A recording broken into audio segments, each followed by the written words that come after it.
સાવલીના કરચિયા પાસે મારામારીનો video viral, દંડા હથિયારો સાથે બબાલથી વિસ્તારમાં ભયનો માહોલ। વડોદરા જિલ્લાના સાવલી તાલુકાના કરચિયા ગામ નજીકથી સોશિયલ મીડિયામાં એક ચોંકાવનારો વિડીયો વાયરલ થયો છે। વિડીયોમાં કેટલાક અજાણ્યા ઈસમો હાથમાં દંડા અને હથિયારો સાથે ખુલ્લેઆમ મારામારી કરતા જોવા મળી રહ્યા છે। જો કે આ વિડીયોની સત્તાવાર પુષ્ટિ હજુ સુધી થઈ નથી। સાવલી તાલુકાના કરચિયા ગામ નજીક રાજ ઇન્ડસ્ટ્રીયલ પાર્ક સામેનો એક વિડીયો સોશિયલ મીડિયામાં ઝડપથી વાયરલ થઈ રહ્યો છે। વાયરલ વિડીયોમાં કેટલાક અજાણ્યા ઈસમો હાથમાં દંડા અને હથિયારો સાથે એકબીજા પર હુમલો કરતા જોવા મળી રહ્યા છે। પ્રાથમિક માહિતી અનુસાર આ ઘટના ગઈકાલે મોડી રાતે બની હોવાનું જાણવા મળી રહ્યું છે। વિડીયો વાયરલ થતાં સ્થાનિકોમાં ભયનો માહોલ ફેલાયો છે અને સમગ્ર વિસ્તારમાં આ ઘટનાની ચર્ચા શરૂ થઈ ગઈ છે।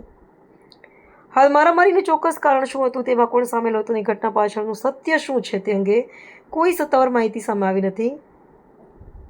વિડીયોમાં દેખાતા વ્યક્તિઓની ઓળખ પણ હજુ સુધી થઈ શકી નથી। છેલ્લા કેટલાક સમયથી આ વિસ્તારમાં અસામાજિક તત્વોની અવરજવર અને બબાલની ઘટનાઓને લઈને સ્થાનિકોમાં ચિંતા વ્યક્ત કરવામાં આવી રહી છે। આ વાયરલ વિડીયો બાદ કાયદો અને વ્યવસ્થાને લઈને પણ અનેક સવાલો ઉઠી રહ્યા છે। આ વાયરલ વિડીયોની સત્યતા અને ઘટનાની સંપૂર્ણ હકીકત પોલીસ તપાસ બાદ જ સ્પષ્ટ થશે। અધિકૃત માહિતી સામે આવી ત્યાં સુધી વાયરલ વિડીયોના આધારે કોઈપણ નિષ્કર્ષ પર ન પહોંચવાની અને અફવાઓથી દૂર રહેવાની અપીલ કરવામાં આવી છે। રિપોર્ટર અબ્બાસ મેવાતી, સાવલી।